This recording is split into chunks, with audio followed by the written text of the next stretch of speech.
Hello there, and welcome to the Sleepy Astronomer channel. Tonight, we're drifting through our solar system, our small corner of the universe, where 8 planets dance around a star. I'm so grateful you found your way here, to this peaceful place, where we can explore together, without hurry, without pressure, just gentle curiosity. Perhaps your mind is still active from the day, thoughts racing, or maybe you simply enjoy falling asleep to the quiet rhythm of cosmic wonder. Whatever brought you here tonight, this time belongs to you. There's nothing you need to accomplish, nowhere you need to rush, just let your body sink into comfort, your breathing slow, and your mind drift freely. Tonight, we're going to float gently through our solar system, from the blazing surface of the sun to the frozen edges where comets sleep. We'll visit worlds of fire and ice, of storms and silence, of rings and moons and ancient craters. We'll explore the family of planets that share our star, each one unique, each one beautiful in its own way. Some of what you hear may surprise you, or simply give your thoughts something soft to rest upon, as sleep finds you. And if you drift away before the journey ends, that's perfectly fine. The solar system will still be there, turning slowly, waiting. Now, let's begin. Our star, the Sun. At the center of everything is the Sun. A glowing sphere of plasma, so large that over 1 million Earths could fit inside it. The Sun contains 99.8% of all the mass in the solar system. Everything else, all the planets, moons, asteroids, and comets, make up less than 0.2%. The Sun is not just the center of our solar system. It is the solar system. Its gravity holds everything in place, keeping planets in their orbits, preventing them from drifting into the void.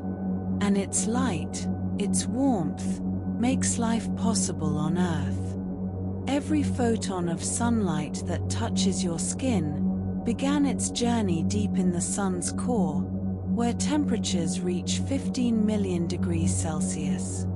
There, hydrogen atoms fuse into helium, releasing enormous amounts of energy.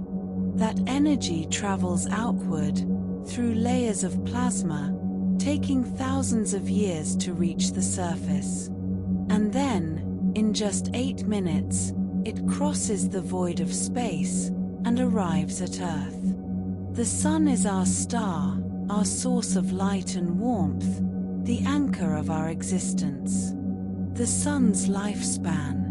The Sun has been shining for about 4.6 billion years, and it will continue to shine for about 5 billion more. It's currently in a stable phase called the main sequence, where it fuses hydrogen into helium at a steady rate. But eventually, the hydrogen in the core will run out. When that happens, the Sun will begin to change. It will expand, growing larger and brighter, becoming a red giant. It will swell so much that it may engulf Mercury, Venus, and possibly even Earth. The outer layers will drift away into space, forming a beautiful planetary nebula. And at the center, a small, dense core will remain, a white dwarf, slowly cooling over billions of years. But that is far in the future. For now, the Sun burns steadily, warming our world, giving us light and life.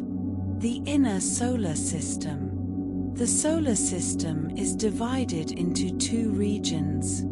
The inner solar system, where the rocky planets reside, and the outer solar system, home to the gas and ice giants. The inner solar system is warm, close to the Sun. Here, only rocky materials could survive the heat during the solar system's formation. Metals and silicates condensed into solid particles, which clumped together over millions of years, forming the terrestrial planets: Mercury, Venus, Earth, and Mars. 4 worlds, each with solid surfaces, each shaped by heat and impact and time. They're small compared to the outer planets, but rich in diversity. From Mercury's scorched surface, to Venus's crushing atmosphere, to Earth's oceans and life, to Mars's rusty deserts. The inner solar system is where we live, a neighborhood of rock and metal, bathed in sunlight. Mercury, the swift planet. Mercury is the closest planet to the Sun, and the smallest planet in the solar system. It orbits the Sun faster than any other planet, completing a full orbit in just 88 Earth days. The ancient Romans named it after their messenger god, Mercury, because it moved so quickly across the sky. But despite its fast orbit, Mercury rotates very slowly. A single day on Mercury, one full rotation, takes 59 Earth days. This creates strange effects. In some places on Mercury, the Sun rises, then sets, then rises again, before finally setting for the night. Mercury has no atmosphere to speak of. Just a thin exosphere of atoms blasted off its surface by the solar wind. Without an atmosphere, there's nothing to trap heat. So temperatures swing wildly, from 430 degrees Celsius in the day to minus 180 degrees at night. Mercury is a world of extremes, scorched and frozen, silent and airless. Mercury's cratered surface. Mercury's surface is heavily cratered, much like our Moon. Billions of years of impacts have scarred its face. One of the largest craters is the Caloris Basin, over 1,500 kilometers across. The impact that created it was so powerful, it sent shockwaves through the entire planet. On the opposite side of Mercury, the ground was disrupted, creating strange, jumbled terrain. Mercury has no tectonic activity, no weathering, no erosion. Once a crater forms, it stays, frozen in time. The planet's surface is a record, a map of violence, etched in stone. Walking across Mercury, if you could, would be like walking through a museum of ancient impacts, each crater telling a story billions of years old. Venus, Earth's twin. The second planet from the Sun is Venus. Often called Earth's twin, because the two planets are similar in size and mass. But that's where the similarities end. Venus is a world of extremes, hostile and unforgiving. Its atmosphere is thick, made mostly of carbon dioxide, with clouds of sulfuric acid. The pressure at the surface is 90 times greater than Earth's, like being a kilometer underwater. And the temperature is hot enough to melt lead, around 465 degrees Celsius. Venus is the hottest planet in the solar system, even hotter than Mercury, despite being farther from the Sun. This is because of a runaway greenhouse effect. The thick atmosphere traps heat, creating an oven that never cools.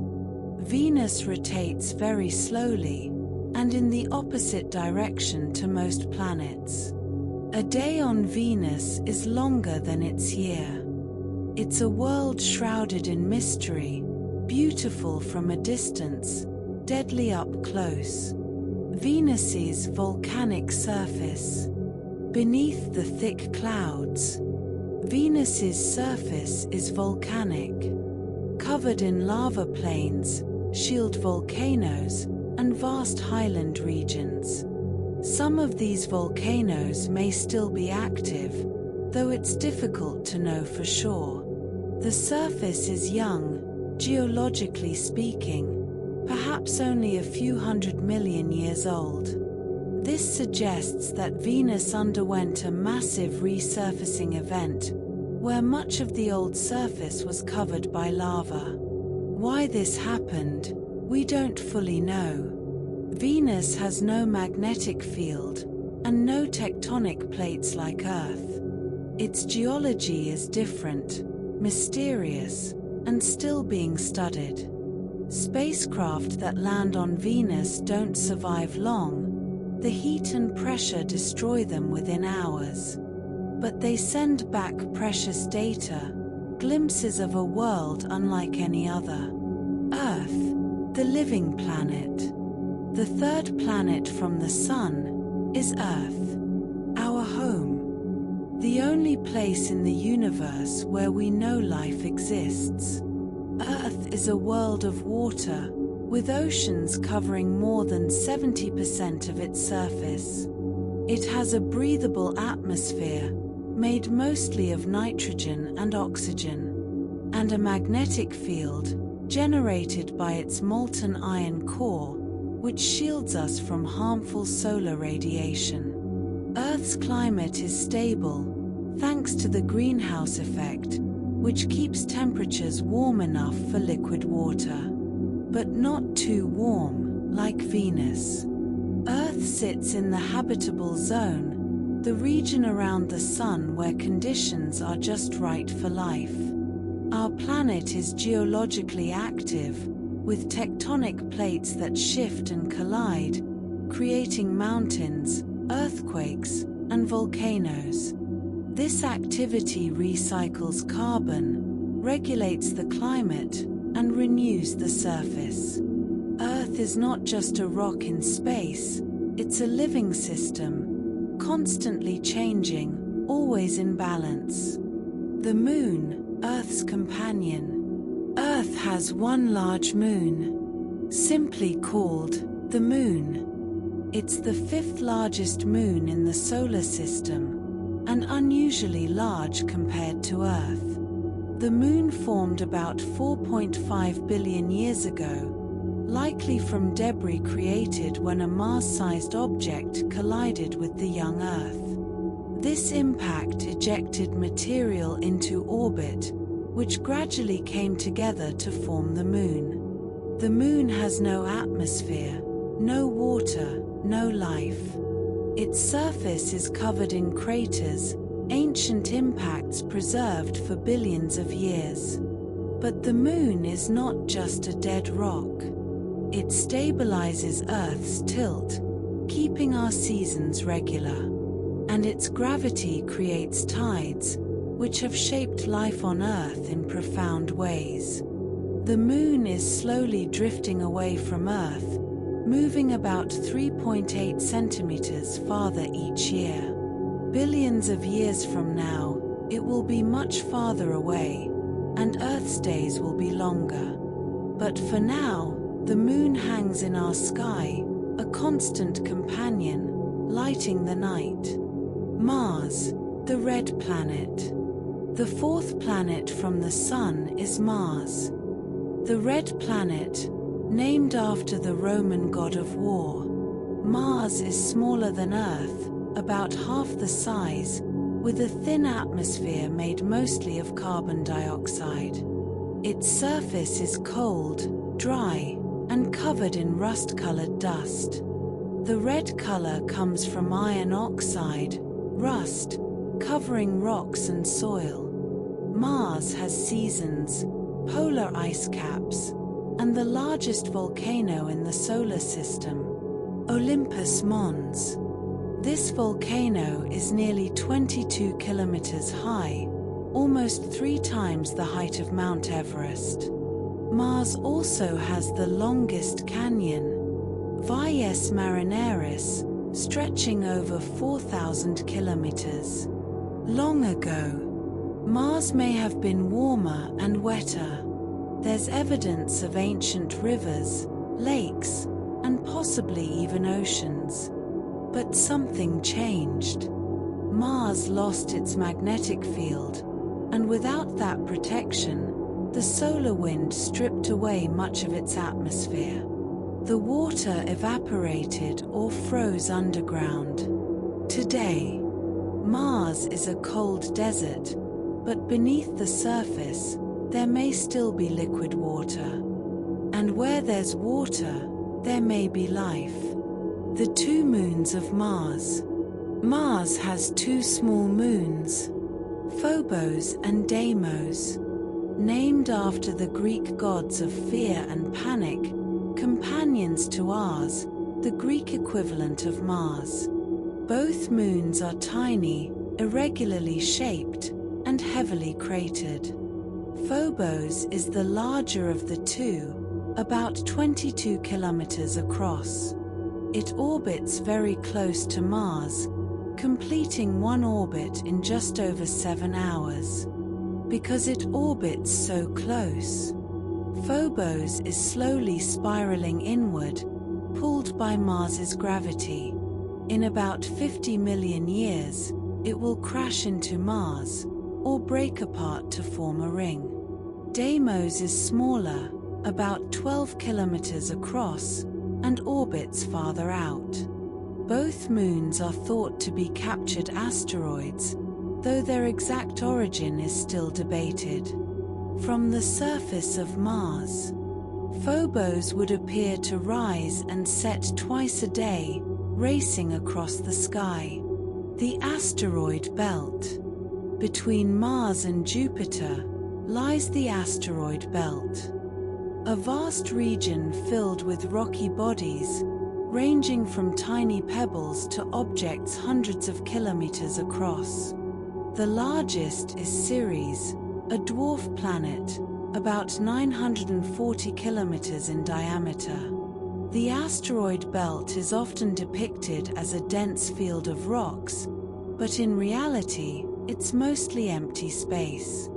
The asteroids are spread out over an enormous volume. Spacecraft pass through the belt without difficulty. These asteroids are remnants from the early solar system, leftover building blocks that never formed into a planet. Jupiter's gravity prevented them from coalescing, stirring them up, and keeping them scattered. The asteroid belt is a time capsule, holding clues about the formation of the solar system. Some asteroids are rich in metals, others in carbon and water.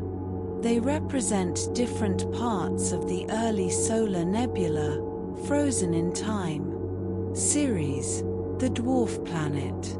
Ceres is the largest object in the asteroid belt. It's classified as a dwarf planet, like Pluto. Ceres is spherical, shaped by its own gravity, unlike most asteroids which are irregular and lumpy. It has a rocky core, surrounded by a thick mantle of water ice. There may even be a subsurface ocean, kept liquid by heat from radioactive decay.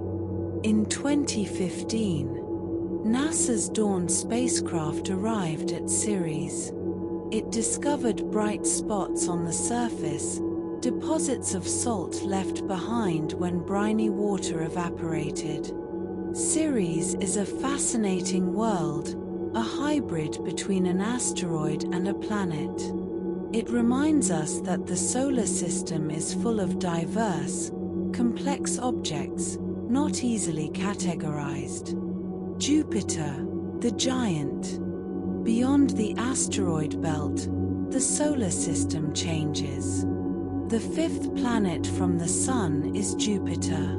The largest planet, a gas giant, made mostly of hydrogen and helium. Jupiter is so massive, It contains more than twice the mass of all the other planets combined. It has no solid surface, just layers of gas and liquid, descending into a mysterious core. Jupiter's atmosphere is full of storms, including the Great Red Spot, a hurricane larger than Earth, that has been raging for centuries. The planet spins rapidly, completing a full rotation in less than 10 hours. This rapid spin creates powerful winds and flattens the planet slightly. Jupiter has a strong magnetic field and at least 95 known moons.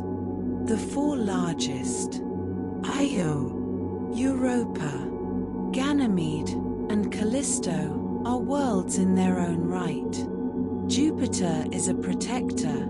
Its gravity deflects comets and asteroids, shielding the inner planets from impacts. It's a giant, silent and powerful, watching over the solar system. The Great Red Spot. The Great Red Spot is Jupiter's most famous feature.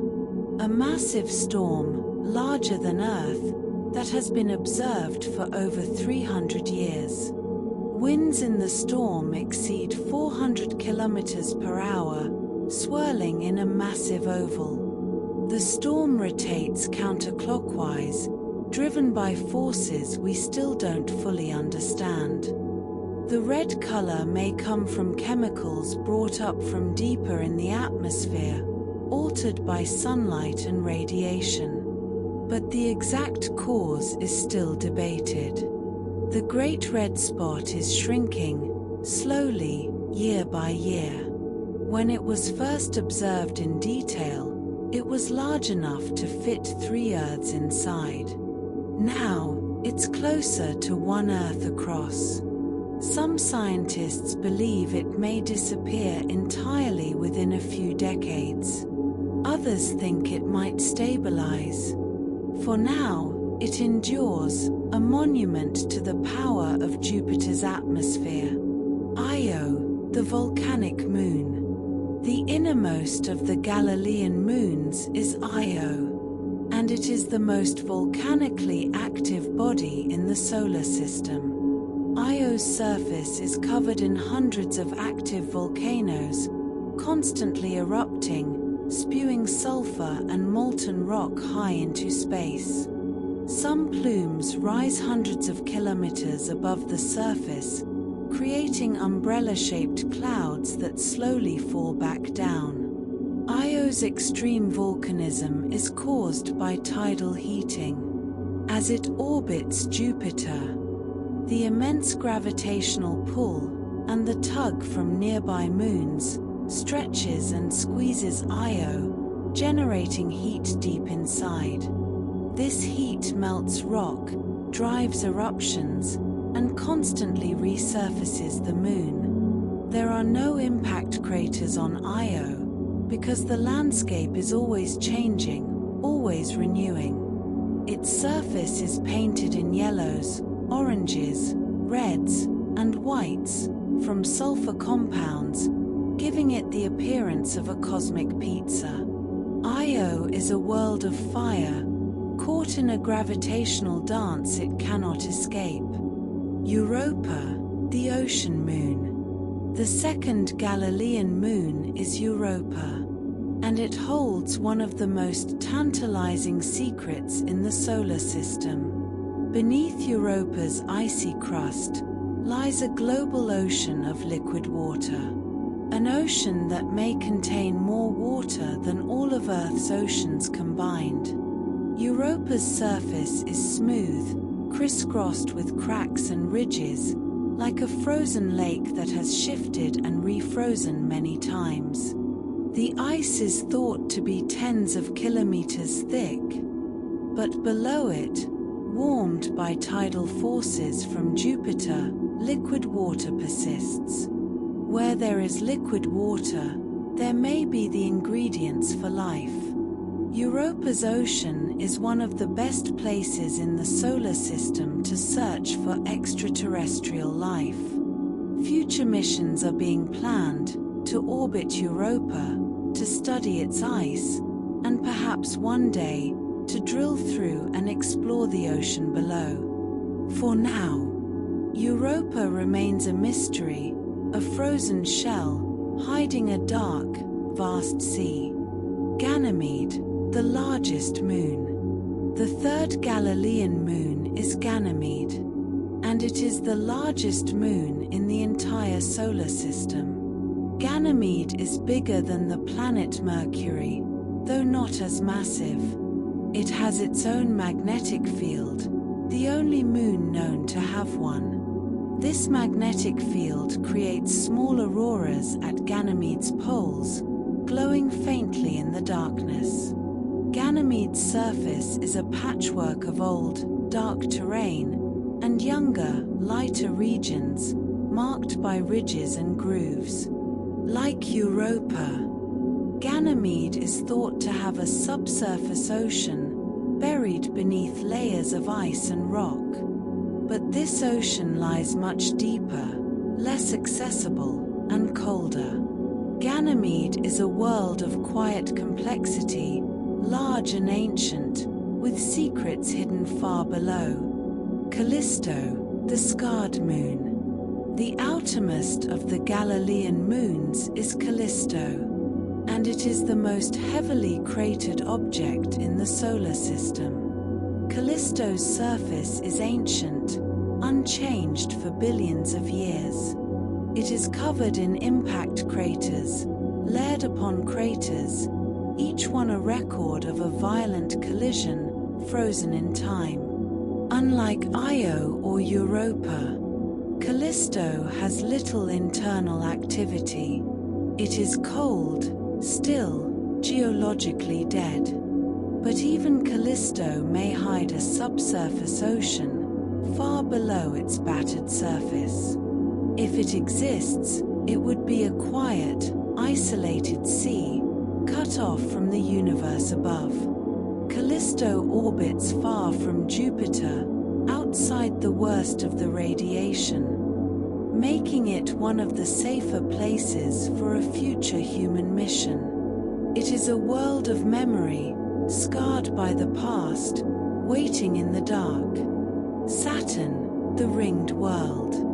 The sixth planet from the Sun is Saturn, the second largest planet, and perhaps the most beautiful. Saturn is famous for its rings, vast, bright, and intricate.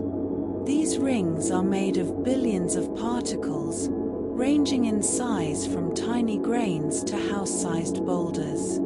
They're made mostly of water ice, reflecting sunlight brilliantly. The rings are thin, incredibly thin, in some places only tens of meters thick. But they stretch over 280,000 kilometers across. From edge to edge, that's more than half the distance from Earth to the Moon. Saturn itself is a gas giant, like Jupiter, but less dense. In fact, Saturn is the least dense planet in the solar system. If you could find an ocean large enough, Saturn would float. Saturn has over 80 known moons, including Titan, the second largest moon in the solar system. Titan has a thick atmosphere, lakes of liquid methane, and possibly even life.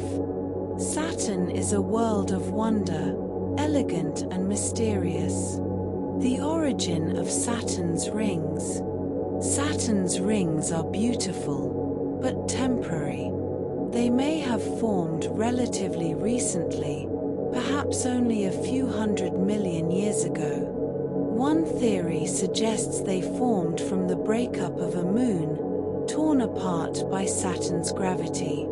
Another theory suggests they're remnants from a comet or asteroid that wandered too close. Whatever their origin, the rings won't last forever. They're slowly spiraling into Saturn, raining down onto the planet's atmosphere. In about 100 million years, they may be gone. But for now, they shine, a crown of ice, circling a giant. Titan, the moon with an atmosphere. Titan is Saturn's largest moon, and it's the only moon in the solar system with a thick atmosphere. This atmosphere is denser than Earth's, made mostly of nitrogen, with traces of methane and other organic compounds. Titan's surface is hidden beneath thick orange haze, but radar has pierced the clouds, revealing lakes and seas of liquid methane and ethane. These are the only stable bodies of liquid on any world other than Earth. Titan also has mountains, valleys, and river channels carved by flowing methane. It rains on Titan, but the rain is methane, falling through frigid skies. The surface temperature is -179 degrees Celsius, cold enough to freeze methane solid. Titan may have a subsurface ocean of water, like Europa and Ganymede. It's a world of strange chemistry, organic molecules, and potential for life unlike anything on Earth. Enceladus, the icy Giza moon, another of Saturn's moons, deserves mention. Enceladus, a small, icy world, only about 500 kilometers across. But beneath its frozen surface, something remarkable is happening. Enceladus has geysers, plumes of water vapor and ice particles erupting from cracks near its south pole. These plumes shoot hundreds of kilometers into space, fed by a subsurface ocean. The ocean is kept liquid by tidal heating, similar to what warms Europa. The water in the plumes contains salt, organic molecules, and possibly even the building blocks of life. Enceladus is one of the most promising places in the solar system to search for life. Future missions may fly through the plumes, analyzing their composition, searching for signs of biology. For now, Enceladus remains a tantalizing mystery, a small moon with big secrets. Uranus, the tilted planet. The seventh planet from the Sun is Uranus, an ice giant made mostly of water, ammonia, and methane. Uranus is unique because it rotates on its side. Its axis is tilted 98 degrees, so it essentially rolls around the Sun like a ball. No one knows why. It may have been knocked over by a massive collision early in its history. This extreme tilt creates strange seasons. Each pole experiences 42 years of continuous sunlight, followed by 42 years of darkness. Uranus is pale blue-green, colored by methane in its atmosphere. It's cold, with temperatures dropping below -220 degrees Celsius. Uranus has faint rings and at least 27 known moons. It's a quiet world, distant and enigmatic, rotating silently on its side. The moons of Uranus. Uranus has 27 known moons, all named after characters from the works of William Shakespeare and Alexander Pope. The five largest are Miranda, Ariel, Umbriel, Titania, and Oberon. Miranda is particularly fascinating. Its surface is a chaotic jumble, with cliffs, valleys, and bizarre grooved terrain. It looks like it was shattered and reassembled, though the exact cause is unknown. Ariel and Umbriel are icy worlds, with ancient cratered surfaces. Titania and Oberon are the largest, with complex geology and possible subsurface oceans. The moons of Uranus are mysterious, largely unexplored, waiting for future missions. Neptune, the windiest planet. The eighth and final planet is Neptune, another ice giant, similar in size to Uranus. Neptune is deep blue, colored by methane, but also by some unknown compound that makes it bluer than Uranus. Despite being the farthest planet from the Sun, Neptune has the fastest winds in the solar system. Wind speeds can exceed 2,000 kilometers per hour. These winds drive massive storms, including a feature once called the Great Dark Spot, though it has since disappeared. Neptune has a strong magnetic field and at least 14 known moons. The largest is Triton, which orbits in the opposite direction to Neptune's rotation. Triton is geologically active, with geysers that spray nitrogen gas into space. Neptune is a world of extremes, cold, dark, and incredibly dynamic. Triton, the captured moon. Triton is Neptune's largest moon, and it's one of the strangest moons in the solar system. Triton orbits Neptune backward, in a retrograde orbit. This suggests it wasn't formed with Neptune, but was captured, pulled in by the planet's gravity. Triton likely originated in the Kuiper Belt, a region beyond Neptune filled with icy bodies. Its surface is young, covered in frozen nitrogen, with very few craters. Triton has geysers, plumes of nitrogen gas that erupt from beneath the surface, reaching heights of 8 kilometers.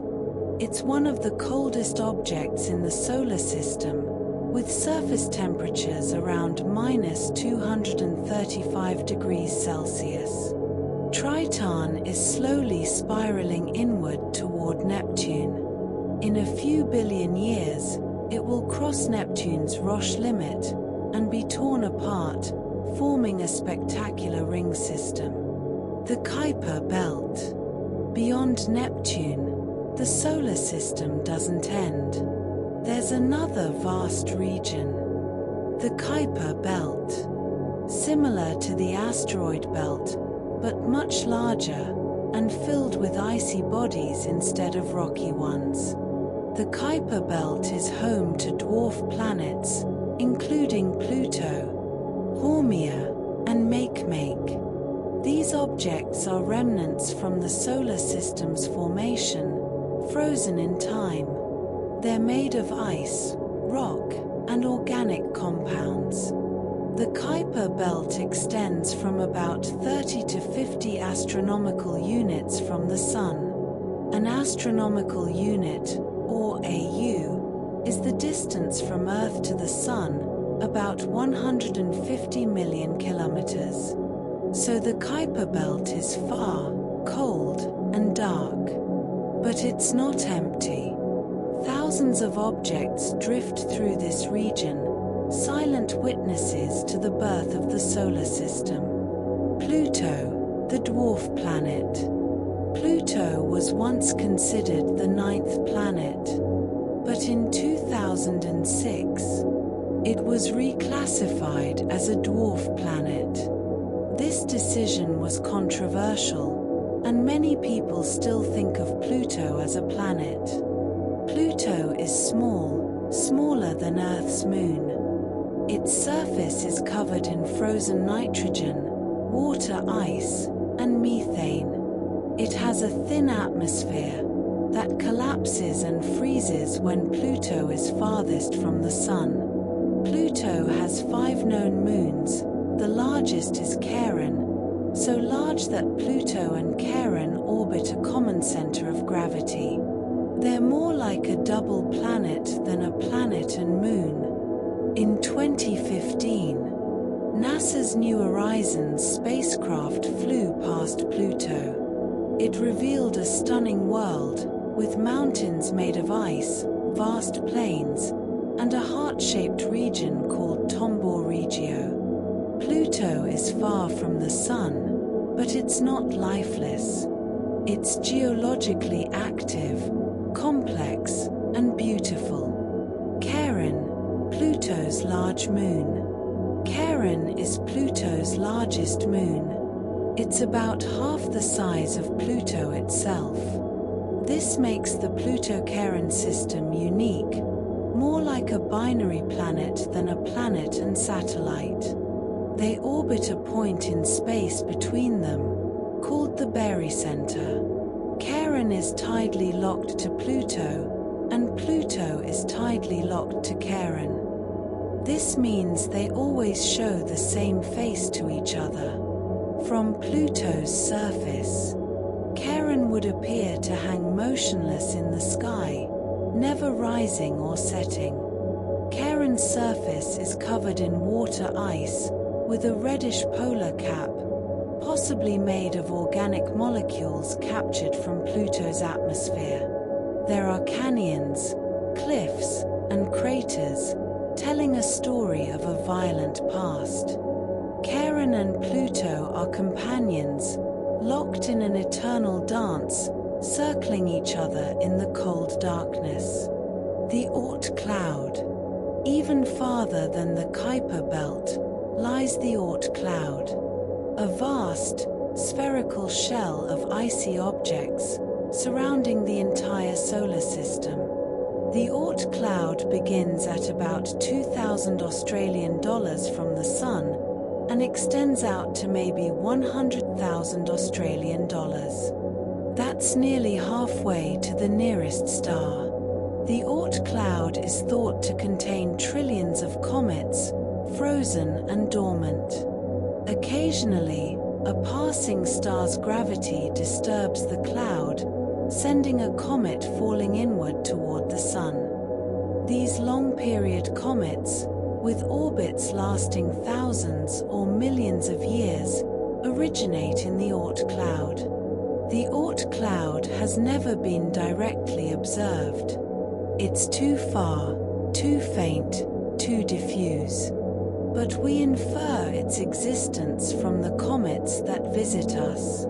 It's the edge of the solar system, the boundary between our Sun's influence and interstellar space.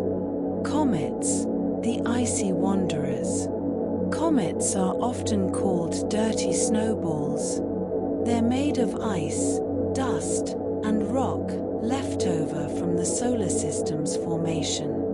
When a comet approaches the Sun, the ice begins to vaporize, creating a glowing coma and a tail. The tail always points away from the Sun, blown by the solar wind. Some comets have two tails, a dust tail and an ion tail. Comets can be spectacular, visible to the naked eye, stretching across the sky. They've been seen throughout history, often regarded as omens. But they're not supernatural, they're natural. Beautiful visitors from the frozen edges of the solar system. Each comet is unique, with its own orbit, composition, and story. Halley's Comet. One of the most famous comets is Halley's Comet.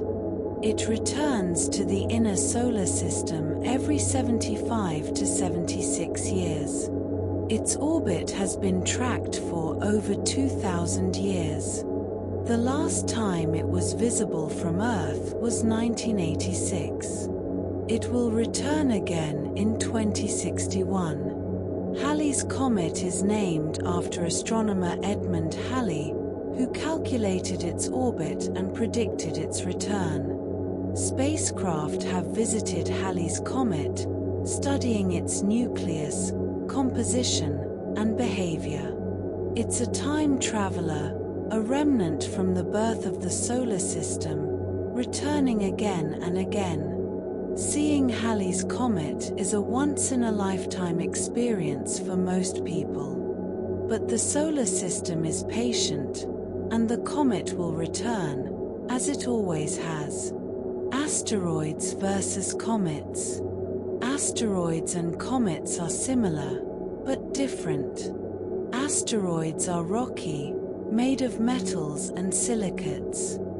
They're mostly found in the asteroid belt, though some cross Earth's orbit. Comets are icy, made of frozen water, ammonia, methane, and dust. They come from the Kuiper belt or the Oort cloud, but the line between them is blurry. Some objects behave like both, called active asteroids or extinct comets. The solar system is full of these small bodies, remnants and wanderers, each with its own story. They're time capsules, holding clues about the conditions when the planets formed. Meteor showers. When Earth passes through the debris trail left by a comet, we get a meteor shower. Tiny particles, no larger than grains of sand, enter Earth's atmosphere at high speed. They burn up, creating bright streaks of light, meteors, or shooting stars. Meteor showers happen at predictable times each year. The Perseids in August, the Geminids in December, the Leonids in November. Each shower is associated with a specific comet. Watching a meteor shower is a peaceful experience. Lying on your back, looking up, waiting for the next streak of light. It's a reminder that we're moving through space, through the debris of ancient comets, always in motion. The Goldilocks zone. The habitable zone, also called the Goldilocks zone, is the region around a star where conditions are just right for liquid water. Not too hot, not too cold. In our solar system, Earth sits comfortably in this zone. Venus is too close to the Sun, too hot. Mars is at the edge, too cold, though it may have been warmer in the past. The habitable zone is key to the search for life. If a planet has liquid water, it has a chance, however small, of harboring life. But being in the habitable zone is no guarantee. A planet also needs the right atmosphere, the right size, the right conditions. Earth is fortunate, sitting in the perfect place, with the perfect balance. The solar wind. The Sun constantly releases a stream of charged particles, called the solar wind. These particles, mostly protons and electrons, flow outward at hundreds of kilometers per second. The solar wind shapes the space around the planets, creating magnetospheres and auroras. On Earth, the solar wind interacts with our magnetic field, creating the beautiful lights of the aurora borealis and aurora australis. On planets without magnetic fields, like Mars, the solar wind strips away the atmosphere, slowly, over billions of years. The solar wind also pushes comet tails away from the Sun, creating their characteristic shape. It's a constant force, invisible, but powerful, flowing through the entire solar system. Solar flares and coronal mass ejections. Sometimes, the Sun releases bursts of energy, called solar flares. These are sudden, intense explosions on the Sun's surface, releasing radiation across the electromagnetic spectrum. Even more powerful are coronal mass ejections, or CMEs. These are massive bursts of solar wind and magnetic fields, released from the Sun's corona. When a CME reaches Earth, it can disrupt satellites, power grids, and communications. It can also create spectacular auroras, visible at lower latitudes than usual. Solar flares and CMEs are reminders that the Sun is not static. It's dynamic, active, sometimes violent. We live at the mercy of our star, bathed in its light, but also exposed to its fury. The magnetosphere. Earth's magnetic field extends far into space, creating a protective bubble called the magnetosphere. This field is generated by the motion of molten iron in Earth's core. The magnetosphere deflects most of the solar wind, preventing it from stripping away our atmosphere. Without it, Earth might look like Mars, cold, dry, and lifeless. The magnetosphere is shaped by the solar wind, compressed on the side facing the Sun, and stretched into a long tail on the opposite side. Charged particles trapped in the magnetosphere create radiation belts, called the Van Allen belts. These belts are dangerous for spacecraft and astronauts. But they also protect us, absorbing harmful radiation that would otherwise reach the surface. The magnetosphere is invisible, but essential, a shield we rarely think about. Earth's atmosphere. Earth's atmosphere is a thin layer of gases, held in place by gravity. It's mostly nitrogen, about 78%, and oxygen, about 21%. The rest is made up of argon, carbon dioxide, and trace gases. The atmosphere is divided into layers. The troposphere, where weather happens. The stratosphere, where the ozone layer protects us from ultraviolet radiation. The mesosphere, where meteors burn up. The thermosphere, where auroras occur. And the exosphere, the outermost layer, where the atmosphere gradually fades into space.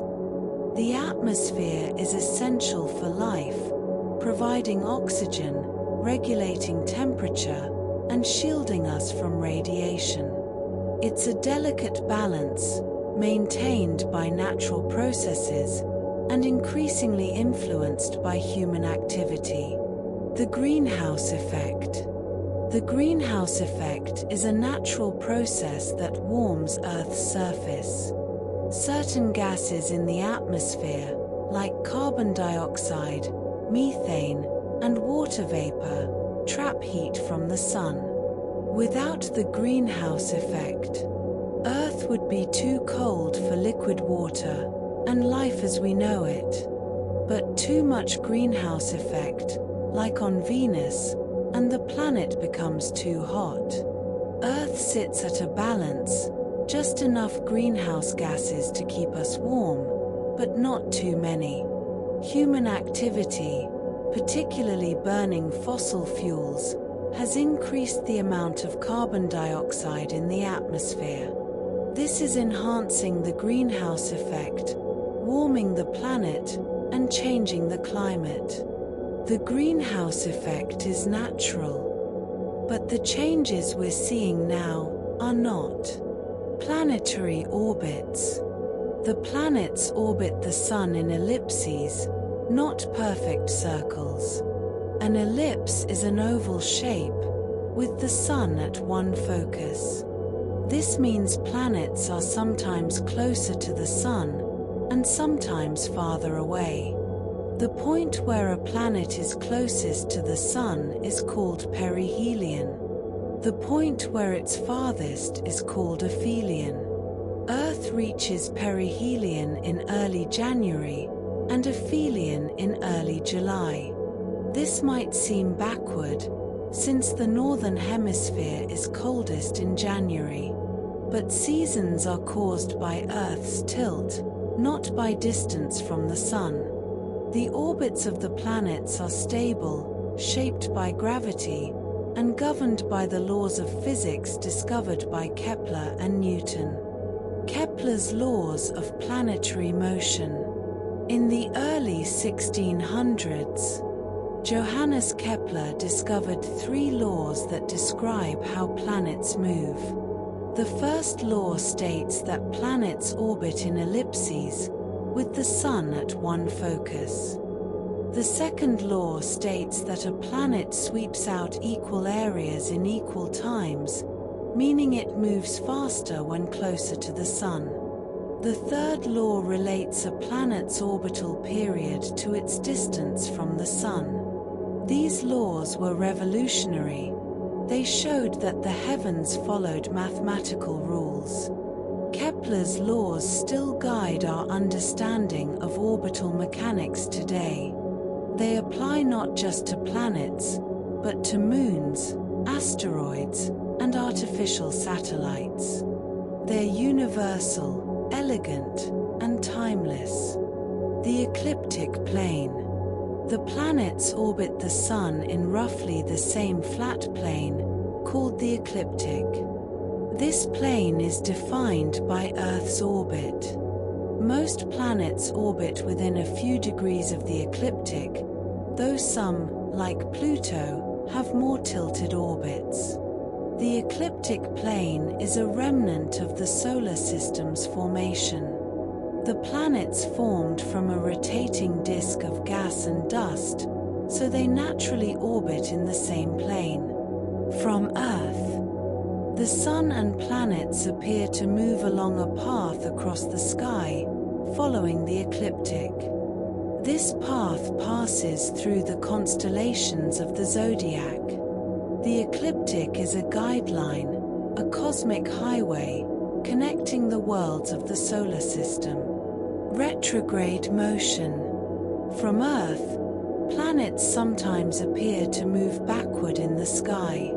This is called retrograde motion.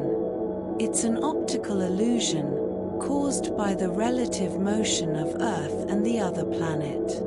As Earth overtakes a slower-moving outer planet, like Mars or Jupiter, that planet appears to move backward against the background stars.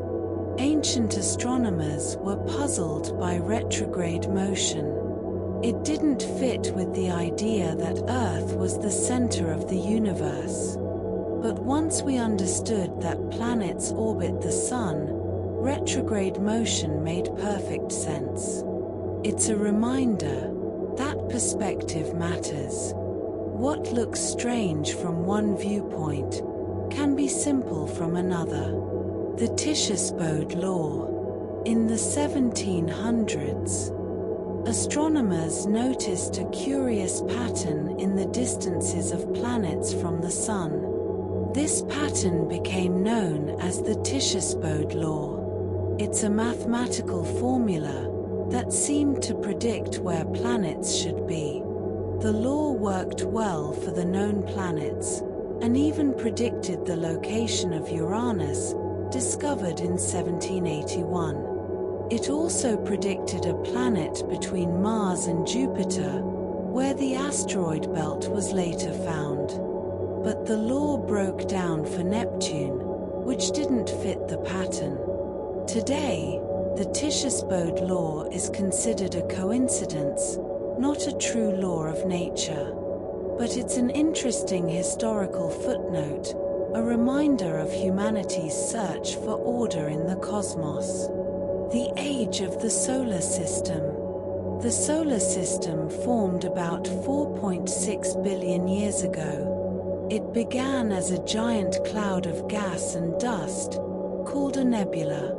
Something, perhaps a nearby supernova, caused the cloud to collapse. As it collapsed, it began to spin, flattening into a disk.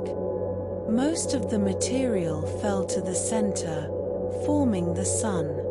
The rest of the disk gradually clumped together, forming planets, moons, asteroids, and comets. This process took millions of years. By about 4.5 billion years ago, the major planets had formed. For another few 100 million years, the solar system was chaotic, with planets migrating, and impacts reshaping worlds. Eventually, things settled into the system we see today. Meteorites, pieces of the past.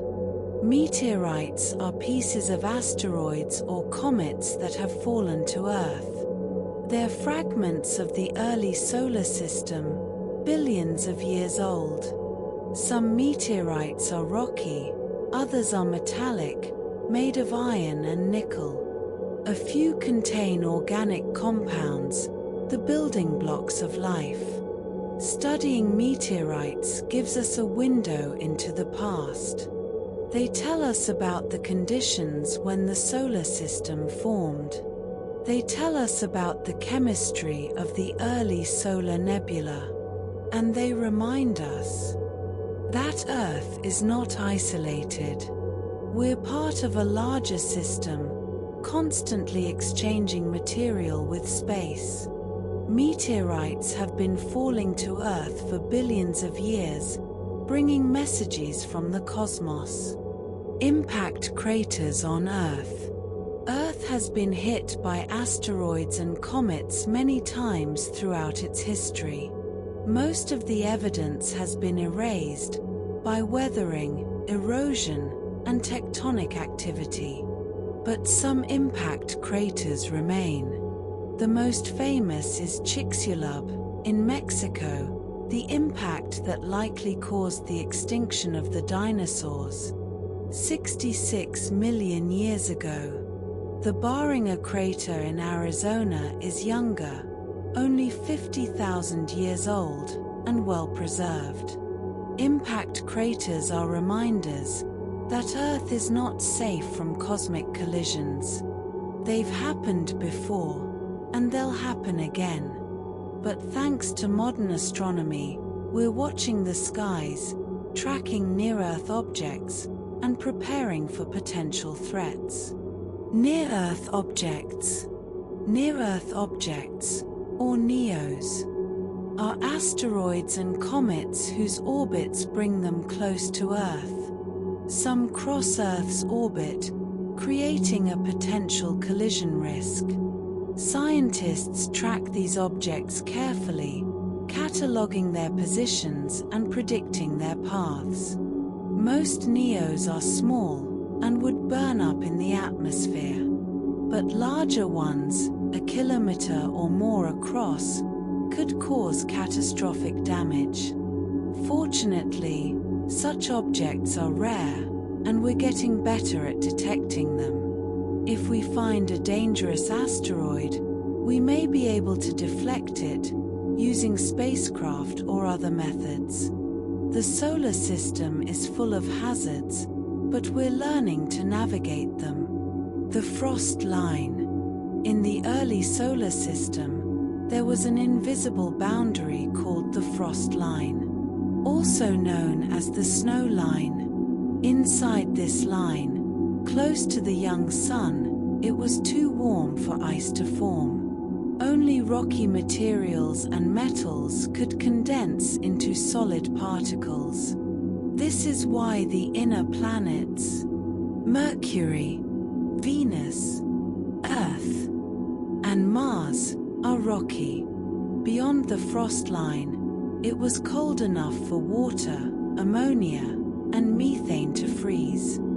This allowed much more material to accumulate, which is why the outer planets, Jupiter, Saturn, Uranus, and Neptune, grew so large. The frost line shaped the architecture of the solar system, determining which worlds would be small and rocky, and which would be giant and gaseous. The formation of gas giants. Jupiter and Saturn are gas giants, made mostly of hydrogen and helium. They formed beyond the frost line, where ice was abundant. First, a solid core formed, made of rock and ice, about 10 to 20 times the mass of Earth. Once this core was large enough, its gravity began pulling in gas from the surrounding nebula. The gas accumulated rapidly, in a runaway process, until the planet was hundreds of times more massive than Earth. This had to happen quickly, before the nebula dissipated.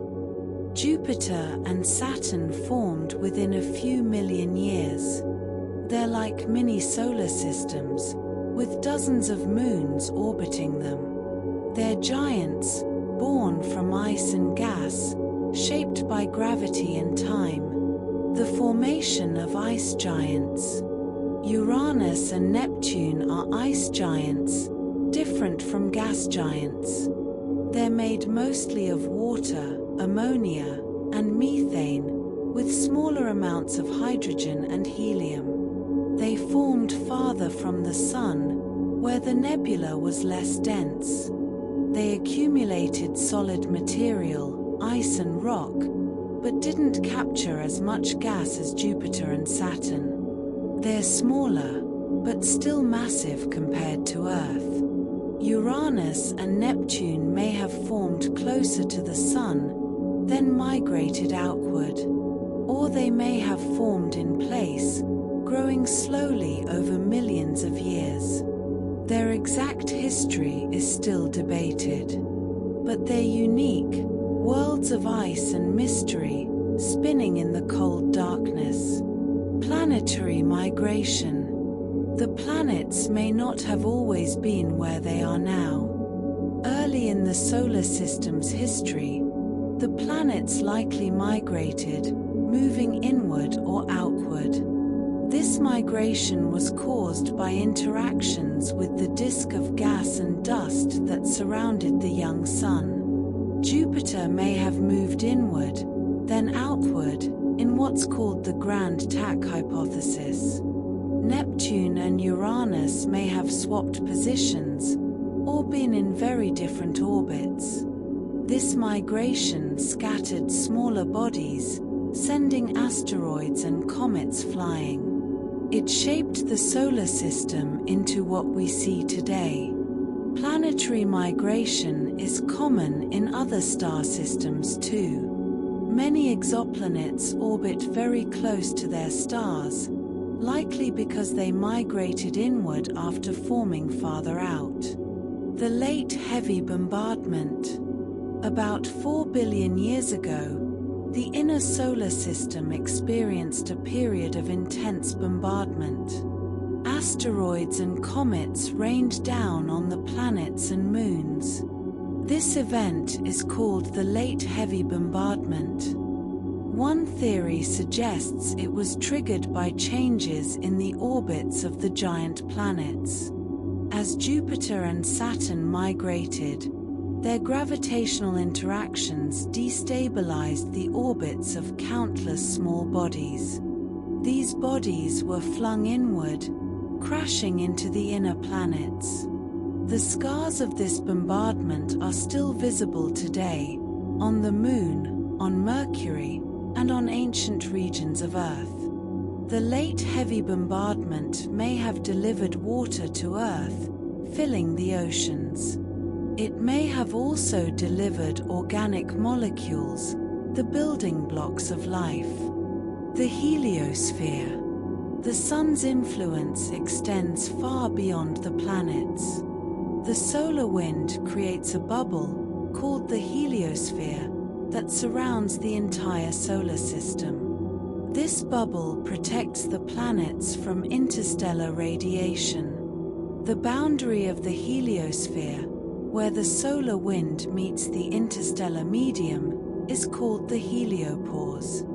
Voyager 1 crossed the heliopause in 2012, becoming the first human-made object to enter interstellar space. Voyager 2 followed in 2018. The heliopause marks the edge of our Sun's domain. Beyond it lies interstellar space, the vast expanse between stars. Both Voyager spacecraft continue to send back data, even now, over 40 years after their launch. They're our ambassadors, carrying the story of humanity into the cosmos. The solar system's motion through the galaxy. Our solar system is not stationary. It's moving through the galaxy, orbiting the galactic center. The Sun, and all its planets, travel at about 828,000 kilometers per hour. Even at this tremendous speed, it takes about 225 to 250 million years to complete one orbit. This is called a galactic year. The last time the solar system was in this position, dinosaurs were just beginning to appear on Earth. We're also moving in other ways. The galaxy itself is moving, pulled by gravity toward other galaxies. And the universe is expanding, carrying everything farther apart. We're in motion on many scales, orbiting, drifting, expanding, through the cosmos. The search for Planet 9. In recent years, astronomers have noticed something strange in the outer solar system. Several distant objects have unusual orbits, all tilted in the same direction. This clustering suggests the presence of an unseen planet, sometimes called Planet 9. If it exists, Planet 9 would be several times the mass of Earth. It would orbit far beyond Neptune, taking thousands of years to complete one orbit. Searching for Planet 9 is difficult, because it would be very faint and very far away. But the hunt continues, using powerful telescopes, scanning the sky. If Planet 9 is found, it would be a major discovery, reshaping our understanding of the solar system's edge. The Voyager Golden Record. In 1977, NASA launched Voyager 1 and Voyager 2. Both spacecraft carried a golden record, a phonograph record containing sounds and images from Earth. The record includes greetings in 55 languages, music from different cultures, and sounds of nature, wind, rain, birds, whales. It also includes images showing life on Earth, people, animals, landscapes. The Golden Record is a message to any intelligent beings who might find it. It's a snapshot of humanity, a time capsule, drifting through the stars. Both Voyager spacecraft are now in interstellar space, beyond the reach of the Sun's influence. They'll drift for billions of years, long after the Sun has died. And maybe, just maybe, someone will find them. The pale blue dot. In 1990, the Voyager 1 spacecraft, then at the edge of the solar system, turned its camera back toward Earth. From a distance of 6 billion kilometers, it took a photograph. Earth appeared as a tiny speck, a pale blue dot, barely visible against the vastness of space. The astronomer Carl Sagan reflected on this image. He spoke of how small we are, how fragile our world is, how all of human history, all our triumphs and tragedies, have happened on that tiny dot. The pale blue dot is a humbling image.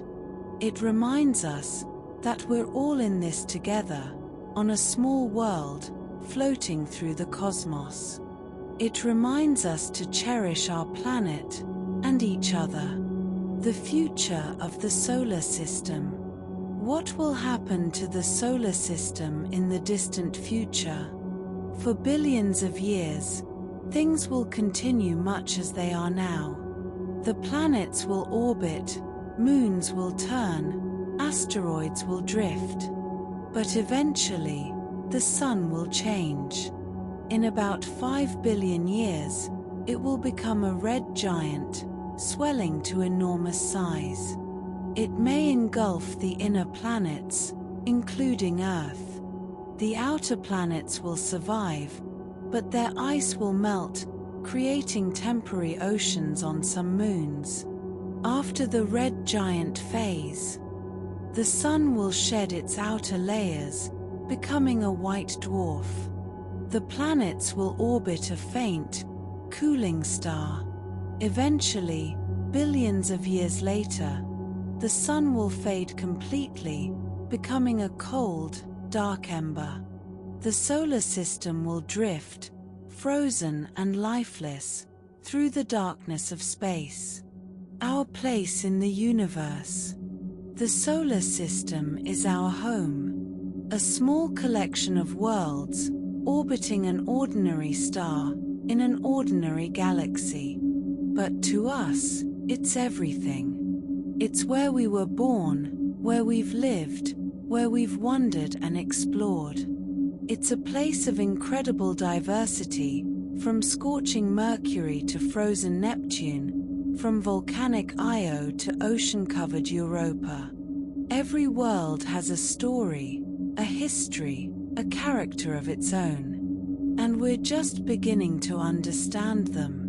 We've sent spacecraft to every planet, and many moons. We've walked on the moon, and driven rovers on Mars. We've peered through telescopes, analyzed meteorites, and searched for signs of life.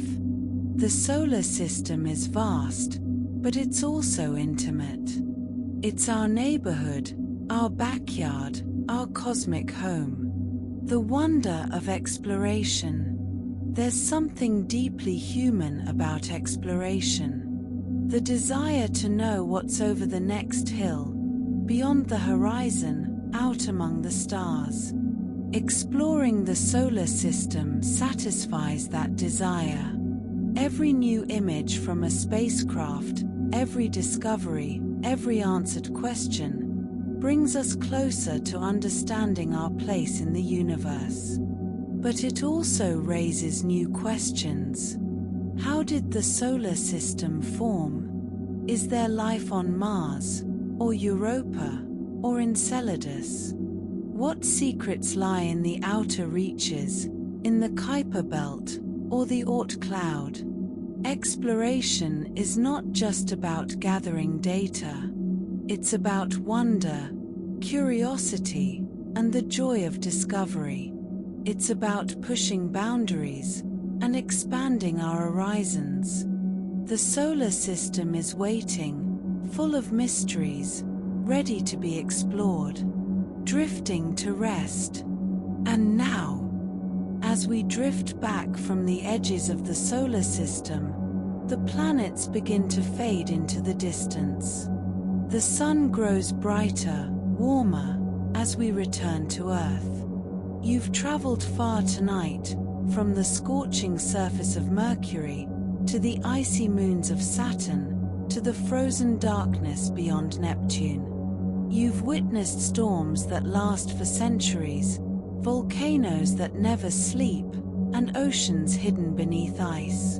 You've seen rings of ice, moons in retrograde, and comets from the edge of the solar system. The solar system is vast, but it's also home. It's where we live, where we belong, a small family of worlds orbiting a star. Tonight, as you rest, the planets continue their ancient dance. Mercury races around the Sun. Venus spins slowly beneath its clouds. Earth turns in the light. Mars dreams of ancient rivers. Jupiter's storms swirl. Saturn's rings shimmer. Uranus rolls on its side, and Neptune's winds howl in the darkness. And you, floating here in this quiet moment, are part of it all, made of the same elements, shaped by the same forces, drifting through the same cosmic ocean. The atoms in your body were forged in stars, scattered through space, and gathered here, on this small blue world. You are stardust, connected to everything, part of the universe looking back at itself. Let your thoughts slow, your breathing deepen, your body relax completely. There's nothing to do, nowhere to go, just this moment, this breath, this quiet. The solar system turns on, patient and eternal, as you drift gently into sleep. Sleep well, and dream of distant worlds. Good night.